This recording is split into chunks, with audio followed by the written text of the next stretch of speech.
어, 안녕하세요. 네, 앞에 두 분을 통해 드라마와 다큐를 보셨는데 예능을 보실 차례가 됐습니다. 무한도전 스토리를 좀 얘기하려고 하는데요. 공교롭게도 앞에 두 분이 한국을 대표하는 지금 유명한 아주 젊은이들을 열광하는 예배팀들이잖아요. 예, 그리고 두 분 다 음악을 또 전공하셨던 것 같은데 여러분 잘 모르시겠지만 저는 지금 목사지만 저도 음악을 전공을 했었고 저는 어노인팅 어노인팅 좋아하세요? 할렐루야. 찾아보시면 제가 나옵니다. 앞에 뭐 너무 좋은 얘기들을 많이 나눠주셔서요. 사실은 어떻게 보면 좀 비슷한 얘기들일 수 있고 뭐 했던 얘기들을 또 하는 것보다는 좀 간략하게 간추려서 제 얘기 또 저희들의 얘기 그리고 이 선교적 교회에 대한 고민들을 좀 저희들의 얘기, 제 얘기로 조금 풀어보려고 합니다. 어떻게 시작했냐면요. 교회에 대한 고민으로 시작을 했습니다. 뭐 지금도 우리가 많이 듣고 있는 얘기긴 한데 10년 전에 제가 교회를 처음 개척을 할 때 많이 들려왔던 얘기들이요. 오늘 저는 이제 제목이 교회 이대로 괜찮을까? 정말 이렇게 가는 게 괜찮은 건가? 이 상태로 가면 좀 문제 있는 거 아닐까? 라는 질문들이 계속 쏟아져 나올 때 시작을 했습니다. 앞에서도 많이 이제 보여주셨는데요. 제일 심각한 문제는 뭐냐면요. 교회를 떠나고 있다는 거예요. 누가요? 우리의 미래, 다음 세대, 청년들이 교회를 떠나고 있다는 겁니다. 아까 이제 3%라고 얘기하셨는데 미전도 종족의 수치에 거의 준하는 정도로 지금 우리 한국교회 다음 세대들이 교회를 떠나는 거죠. 교회를 갈 이유가 없고 교회에 대해서 더 이상 매력을 느끼지 못하는 그런 자료들이 있습니다. 여기저기에서 이제 교회가 위기다라고 얘기할 때 청년들이 교회를 떠나고 또 더 이상 교회는 가고 싶지 않은 곳이야라는 그런 인식들이 막 확장되기 시작했을 때 이제 그에 대한 대안들, 문제 제기에 이어지는 대안들이 막 나오는데 그런 대안들을 이제 듣다 보니까 10년 전이에요. 그럼 그런 대안들을 실제로 풀어내고 있는 실제 그런 모델들이 있는가라고 찾아봤는데 10년 전에 물론 제가 더 찾아봤으면 찾을 수 있었을지 모르겠지만 제 눈에는 잘 보이지 않더라고요. 그래서 정말 이대로 괜찮은가, 이대로 괜찮을까라는 그 질문을요 이렇게 바꿔봤습니다. 이래도 괜찮나? 이렇게 해도 괜찮을까라는 질문으로 바꿔서요 그걸 제가 직접 도전해봤습니다. 실행으로 옮겨봤어요. 그래서 오늘 제 강의 주제는요 무한도전입니다. 무한도전.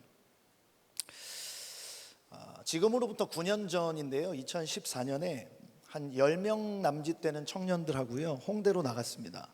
무작정 나갔어요. 그래서 그곳에서 제가 처음 시작한 일은 뭐냐면요 카페와 공연장이었습니다. 앞서 우리 김준영 대표님도 그렇고 교회로부터 출발해서 세상으로 확장되는 그것들이 저는 그 흐름들이 느껴졌는데 저는 거꾸로 한번 시도를 해봤어요. 세상으로 나갔습니다. 그냥 나가서 그 세상에서부터 제가 이제 결론적으로 얘기하겠지만 저는 지금 교회 한 지역 교회를 담임하고 있는 담임 목사가 됐습니다. 그러니까 거꾸로 한번 여정을 와봤어요. 우리가 가던 길도 반대로 오면 새로운 것들이 보일 수 있잖아요. 제 여정은 좀 그런 여정이었던 것 같습니다. 그래서 10년 전에 무턱대고 청년들하고 나가서 홍대에서 카페하고 공연장을 저희가 했는데요 얼마나 무식하게 했냐면요 저희 카페와 공연장 이름이 들어보신 분도 계실 거고요 워낙 많이 알려졌던 카페고 공연장이어서 레드빅이었습니다. 레드는 빨간색이잖아요. 아시죠? 그래서 붉을 홍에 빅은 큰 대에서 홍대예요. 그러니까 얼마나 무식한 애들이 모여가지고 얼마나 무식하게 시작을 했는지 아마 감이 오실 겁니다. 근데 이게 저한테는 교회 개척이었습니다. 뭐 무슨 교회, 여기가 이제 새중앙교회, 뭐 무슨 제일교회, 그런 교회 이름은 없었어요. 그냥 카페였고 공연장이었고 이름도 레드빅입니다. 대부분의 목사님들은 오셔가지고 여기가 예수 그리스도의 보혈을 상징하냐라고 말씀하실 때 저는 입 다물고 있었어요. 당연히 예배당도 없었고요. 예배당이 없으니까 거기에 강대상도 없고 십자가도 없었습니다. 지금도 그렇긴 한데요. 당시에는 더욱 이런 걸 교회라고 부르는 게 좀 이상해 보였을 거예요. 그래서 이상하다라고 많이들 얘기도 하셨습니다. 아무튼 홍대로 가서, 왜 홍대로 갔냐면 홍대에 청년들이 많잖아요. 그러니까 다음 세대가 교회들을 떠나고 있다고 얘기해서 홍대 가보니까요, 다음 세대가 없는 게 아니라 여기 와 있더라고요. 그래서 홍대로 갔습니다. 거기서 시작을 했고요. 문화라는, 오늘 이번 세션 주제가 문화이기 때문에 나름의 문화라는 접촉점을 가지고 청년들, 다음 세대들을 만나기 위한 실험들을 했습니다. 근데 이제 문제가 하나 생겨요. 여러분 기억하시는지 모르겠는데 얼마 전에 코로나가 워낙 큰 거였어서 그 전에 뭐가 있었냐면요, 메르스라는 바이러스가 있었습니다. 전 세계를 강타해가지고요, 한국도 난리도 아니었어요. 매일 뉴스에 나오고 거리에 사람이 없는 거예요. 저희가 언제 이 카페와 공연장을 시작을 오픈을 했냐면요, 메르스 터지고 저희가 오픈하고 3개월 있다 메르스가 딱 터져버린 거예요. 그러다가 저희가 이제 요 홍대 공연장과 카페를 이제 문을 닫고 접은 게 코로나 때거든요. 코로나 때 저희는 이제 문을 닫습니다. 그래서 메르스로 시작해서 코로나로 끝난 거예요. 그래서 메르스로 시작해서 코로나로 끝나서 제가 지금도 이 메로나를 안 먹습니다. 분위기 좋네요. 성교적 교회는 이런 겁니다. 서로의 허물을 덮어주고 웃어주고. 아무튼 7년이라는 시간을 보내면서요, 정말 많은 일들이 있었습니다. 다 나눌 수는 없으니까 짧게만 나누자면, 저희가 모았던 청년들은요, 아무런 전문 기술이 없는 친구들이었어요. 그렇게 공연장을 시작을 했습니다. 첫 공연이 잊혀지지가 않아요. 대망의 첫 공연이 열렸습니다. 조명하는 친구는 저희 교회에 다니던 청년이었어요. 데려다 앉혔습니다. 일주일 전에 조명 기계가 와서 달아가지고 얼마나 감격했는지 몰라요, 저는. 근데 거기까지만 생각을 했지, 첫 공연을 했는데, 여러분 그거 아시죠? 헤이저라는 기계가 있습니다. 거기서 이제 안개, 스모그 같은 게 막 나오면, 공연장 가면 그게 뿌연데 거기 조명이 쫙 비치면 막 가수가 멋있게 보이잖아요. 저도 오늘 나훈아 복장을 하고 왔는데, 근데 첫 공연을 하는데 공연장에 그 헤이저 안개를 막 뿌리는데, 문제는 뭐냐면 이걸 너무 많이 뿌려서 가수가 안 보이는 거예요. 제가 가서 물었어요. 야, 뭐 지성소니 여기가? 저거 좀 줄여봐 얘기했더니 이 친구가 조용히 저에게 얘기하는 거예요. 목사님, 아직 줄이는 걸 못 배웠습니다. 그럼 꺼 해가지고 껐어요. 그렇게 시작한 공연장이요, 1년 후에 저희가 계산을 해보니까요, 연 평균 저희가 300회 정도 공연을 했습니다. 물론 주일은 쉽니다고요. 그러면 거의 안 쉬고 공연을 했던 거죠. 홍대에서는 한국에서 음악 한다라고 하는 그 뮤지션들의 최애 핫플레이스가 저희 레드빅 스페이스라는 공연장이었습니다. 기독교 공연은 거의 다 했다고 보시면 되고요. 그 외에도 뭐 일반 모든 다양한 할 수 있는 공연이라는 공연은요, 거의 다 했다고 보시면 됩니다. 요즘에 TV에 이렇게 그 댄스 춤추는 막 사람들이 되게 이렇게 뜨잖아요. 그런 친구들이 다 저희 공연장에서 춤 한 번씩 추고 다 지금 떴던 친구들이고요. 그리고 이제 카페를 하게 됐는데요. 지금 보이는 게 맛있어 배고프시죠? 이게 타르트라는 건데요. 갑자기 저희가요, 전국에 탑3 안에 드는 타르트 회사를 인수를 하게 됐습니다. 그 타르트를 인수하기 시작하면서부터 사람들이 벌떼같이 이 카페로 몰려오기 시작하는데요. 보통 이제 한국의 탑5 우리가 잘 아는 카페 프랜차이즈들이 있어요. 그 중에 단연 스타벅스가 1위죠. 저도 좀 아까 스타벅스에 갔다 왔습니다. 근데요, 이게 1위가 그냥 1위가 아니라 압도적인 1위예요. 2위부터 5위까지 4개의 우리가 잘 알만한 그런 회사들 4개를 다 합친 매출보다 스타벅스 하나가 더 높습니다. 근데 저희가요 한 2년 차, 3년 차 넘어가면서 저희 평균 매출이 스타벅스와 거의 동일한 매출이 나왔어요. 좀 놀래주십시오. 그거 하느라고 죽는 줄 알았어요. 박수까지는 치지 마시고요. BTS가 지금 뭐 전 세계를 강타하는데 BTS가 이 정도까지 유명하기 전에 그 아미들이 BTS 그 팬클럽이죠. 그 아미들이 저희를 찾아왔어요. 자기 오빠들 생일 축하해주고 싶다는 거예요. 그래서 너 오빠가 있는데 왜 오빠 생일 축하를 카페에서 하니? 물어봤더니 그 오빠들이 BTS더라고요. 그 당시 뭐 방탄소년단 이렇게 했는데 제가 막 웃었거든요. 야 이름이 방탄소년단이 뭐냐 그러고. 근데 이 오빠가 7명인 거 아십니까? 근데 7명 오빠들 생일을요 다 이벤트를 저희 카페에서 일주일 동안 하는데요 깜짝 놀랐습니다. 그 오빠 생일 축하 일주일 전부터요 전 세계 사람들이 저희 레드빅으로 몰려들기 시작하는데요 문을 못 닫았어요. 겨울인데 줄 서가지고. 주일날 아침에 하루는요 제가 11시 예배인데 저희가 9시에 교회를 갔어요. 목사니까 그래도 좀 일찍 가서 교회 좀 하려고. 근데 한 50m 줄이 서 있는 거예요. 그때 저는 부흥이 온 줄 알았습니다. 야 이거 부흥이 왔구나. 근데 알고 보니까 아미들이에요. 주의 군사들이 아니라 그냥 아미들, 그냥 군사들. 오빠가 7명인데요 어마어마했습니다. 나중에는 오빠가 한 12명이었으면 얼마나 좋았을까.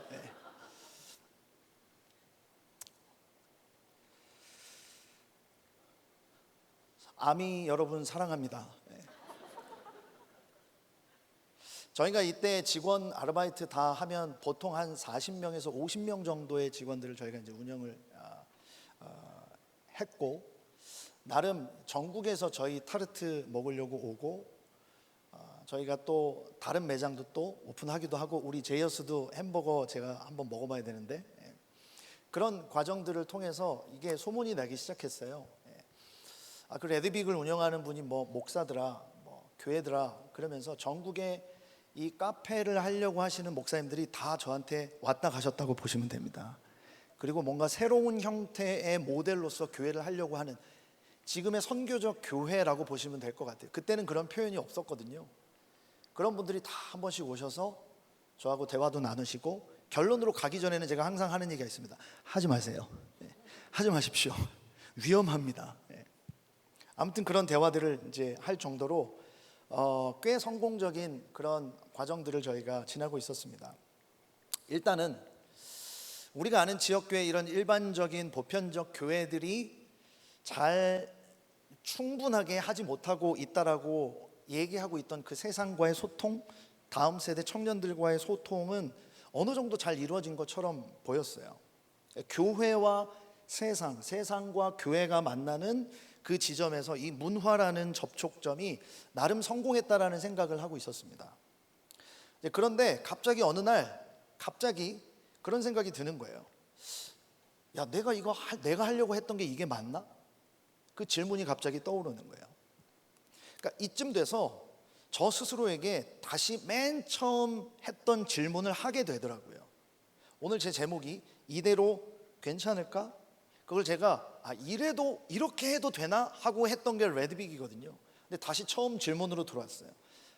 나는 지금, 우리는 이대로 괜찮은 걸까? 이 질문을 저 스스로에게 하게 됐습니다. 여러분, 극한직업이라는 영화 보셨죠? 극한직업이라는 영화가요 뭐 대박을 친 영화입니다. 근데 그 영화 내용이 대충 이래요. 강력반 형사들이 범인을 잡기 위해서요 치킨집을 차립니다.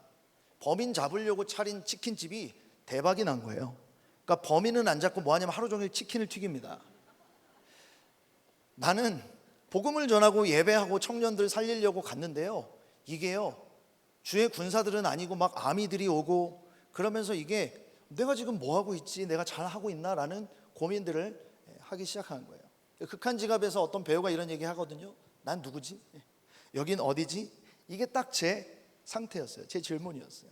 그러니까 문화를 통해서, 문화라는 매개체를 통해서 세상과 접촉은 됐고 나름의 소통을 하면서 세상을 이해하게는 됐는데, 내가 왜 이걸 하려고 했지, 왜 접촉하고 왜 소통하려고 했지를 잊어버리게 된 거예요. 그래서 처음 자리로 다시 돌아갔어요. 처음 했던 이 질문 앞에 저를 뒀습니다. 그리고 그때부터 교회가 뭐지? 그리고 그 교회의 본질이 뭐지? 라는 것을 혼자 공부도 하고 기도하면서 나름의 또 새로운 그 방법들을 찾아가기 시작했습니다. 교회 이름도 새로 짓고요. 기존 형태와 같은 우리가 생각하는 그런 이미지의 그런 교회를 시작을 했습니다. 그게 지금도 제가 섬기고 있는 나의 교회 마이처치고요. 그리고 동시에 여러분 태백에 가면 예수원이라는 공동체가 있습니다. 거기서 많은 분들이 함께 먹고 자고 생활하면서 기도하시고 예배하시는 아주 귀한 공동체인데요. 저희가 도시 안에 이 예수원과 같은 공동체를 시작을 했습니다. 홍대에 2층짜리 단독 주택 건물을 임대를 했어요. 그리고 그곳에서 10명, 20명, 나중에는 거의 30명이 넘는 청년들이요, 먹고 자고 생활을 하면서 이 도시 선교사로서 훈련을 했습니다. 저와 제 아내 두 딸도 같이 들어가서 살았습니다. 한때는요, 그곳에서 저희가 이제 막 코로나가 시작될 무렵입니다. 2020년쯤인가요? 코로나가 시작됐을 때 대략 한 3개월 정도가 지났는데요, 저희가 매일 저희 그 집에, 저희 그 공동체에 매일 불신자들이 찾아왔습니다. 거의 매일 찾아왔어요. 그리고 밖으로 나가기도 저희가 하면서 3개월 동안 저희가 통계를 내보니까 한 400명 정도에게 복음을 전했습니다. 그 중에 그 복음을 듣고 정말 내가 예수님의 자녀가 되기로 영접한 우리 친구들은요, 저희가 계산했을 때 한 50명가량 정도가 됐습니다. 그때 알게 된 거죠. 복음이었지. 예수였지. 내가 여기 온 이유가 그거였지를 알게 된 것이죠. 그러니까 잠시 잊고 있었던 나는 누구고 여기는 어디? 라는 질문에 대한 답을 나름 또 찾게 된 것입니다. 이게 저희가 지냈던 그 공동체의 모습이고요. 날마다 끊이지 않고 와서 청년들이 밥 먹고, 저희는 지금 신촌에 옮겼는데요, 교회 앞에 문구가 크게 써 있습니다. 우리는 너희를 먹일 테니 너희는 열방을 먹여라 라는 문구가 써 있습니다. 근데요, 문제는 너무 먹어요. 너무 먹는 게 문제예요. 저희가 복음을 전하고 예수 믿으면 그냥 그 단독주택의 마당 테라스가 있습니다. 거기서 바로 세례를 줍니다. 그렇게 많은 친구들이, 불신자들이 예수님을 믿게 됐습니다. 짧은 시간이기는 한데요, 제가 너무 좋아하는 영상 하나를 준비했어요. 이게 선교적 교회와 상당히 저는 관련이 있는 영상이라고 생각을 해서 요거 잠깐 좀 보고 마무리 짧게 제가 하도록 하겠습니다. 영상 혹시 틀어주실 수 있을까요? My belly boy.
이건 CG가 아닙니다. 실제입니다.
네, 감사합니다.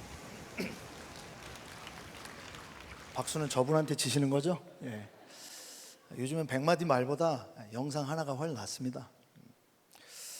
예, 이번 컨퍼런스 주제가 선교적 교회잖아요.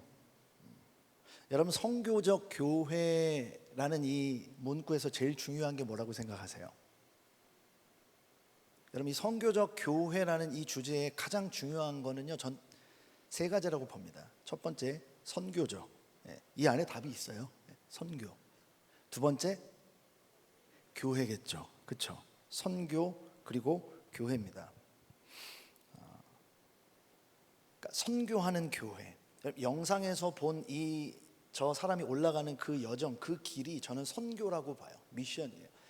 그러니까 우리 앞에 세션에서 어떤 목사님 한 분이 이 선교적 교회는 되게 위험한 거다라고 얘기하셨어요. 모험이고 용기가 필요하다. 저는 100% 동감합니다. 이건 정말 무한 도전이자 무모한 도전이에요. 그리고 그 길을 오르고 있는 저 자전거를 타고 가고 있는 사람이 교회인 거죠. 저 사람이 저 가파른 산에 오르는 것처럼 교회가 선교를 해야 됩니다. 우리는 교회로 부르심을 받았고 우리는 선교로 부르심을 받았어요. 여러분 믿으십니까? 네. 선교적 교회는요, 뭐 다 자르고 결론만 얘기하자면 결국 선교를 이루는 교회가 되자는 얘기잖아요. 자, 그러면 그 선교 여정에 무엇을 타고 갈 거냐? 아까 자전거를 타고 가는 걸 보셨죠? 거기에 대한 고민들을 하신 분들이 계속 나오시는 거예요. 이번 3일 동안. 그 선교를 해야 되는데 교회가 거기에 뭘 타고 갈 거냐에 대한 고민들을 하시고 그 삶의 현장에서 나름 씨름을 하신 분들이 여기 계속 오고 계신 거죠.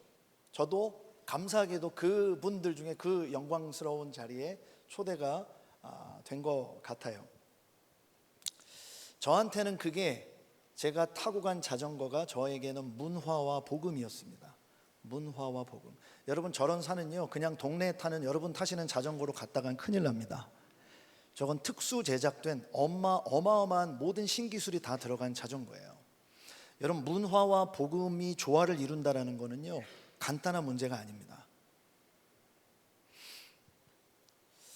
문화와 복음을 그 시대에 맞게 어떻게 조화롭게 녹여내는가에 대한 연구와 실험과 무모한 도전이 필요한 것이죠. 앞서 두 분의 저는 이야기를 들으면서 이 앞에서 나오는 얘기 그 이면에 있는 그 엄청난 이 도전들에 대해서 저는 상상해 봤어요. 자, 선교적 교회에서 중요한 두 개는 나왔죠. 선교고 교회입니다. 저는 마지막 하나가 사실은요, 우리가 진짜 실제적으로 해야 되는 고민이라고 생각해요. 마지막 하나가 뭘까요? 답이 나와 있잖아요. 마지막 하나가 뭐예요? 적이에요, 적. 선교와 교회는 맞는데 이게 선교적 교회잖아요. 그 적이라는 그 퀘스천에 대해서 우리가 사실은 현장에서 부딪혀보고 도전해보고 있는 것이죠. 저는 그것을 문화로 이 청년 세대를 살리기 위한 어떤 복음에 대한 그런 진리에 대한 그런 부딪힘으로 제 현장에서 싸워왔던 것입니다. 여러분, 저 영상에서 저는 저 영상을 수십 번 봤어요. 근데 처음엔 잘 안 보이더라고요. 처음에는요, 어디가 제일 멋있? 처음에는 막 올라갈 때 막 와 저거, 그리고 좀 지나니까 그 정상에서 그 있잖아요. 딱 그 실루엣. 근데 이걸 보면 볼수록 주야로 이 영상을 묵상을 하는데 제 안에 깨달음이 오는 거예요. 여러분, 저 영상의 하이라이트는 어디냐면요, 정상을 찍고 다시 내려와서 처음 출발한 곳에 탁 앉는 거예요. 여러분, 저는 이게 선교적 교회라고 믿습니다. 여러분, 우리가 어떻게 무엇을 타고 저 정상에 그 목표를 이루는가도 중요하지만 이 선교적 교회의 본질은요, 결국 내 삶의 자리, 처음 내가 출발했던 가장 그 처음 그 자리로 다시 돌아와서, 저는 그게 복음이고 본질이라고 믿어요. 거기에 와서 아까 사실 오후차 세션에도 어떤 목사님이 그런 표현을 하셨는데요, 나가는 선교도 중요하지만 결국 내 삶의 자리에서 나를 처음 보내셨던, 우리가 그런 여정 속에서 다시 내 자리로 돌아와서 삶의 자리에서 삶으로써, 여러분, 복음 자체에는요 아무 문제가 없습니다. 하자가 없습니다. 문화가 중요하고 복음이 중요한 건 다 알아요. 근데 결국은 여러분, 저는 사람이 중요하다고 생각해요. 교회가 중요하다고 생각해요. 그 복음이 어떤 복음이냐라는 겁니다. 여러분, 모든 사람, 믿지 않는 사람도 복음이 있다라는 거 아세요? 그들이 믿는 진리가 있습니다. 결국 우리가 이 시대 가운데 어떤 복음, 내 삶의 그 복음이 어떤 복음이냐를 우리가 삶의 현장에서 풀어낼 때, 여러분, 저는 선교적 교회를 통해서 이 시대에 수많은 청년들이 주님께로 다시 돌아와 여호와의 영광을 인정하는 일이 온 땅에 가득하게 될 것을 믿습니다. 마치겠습니다. 감사합니다.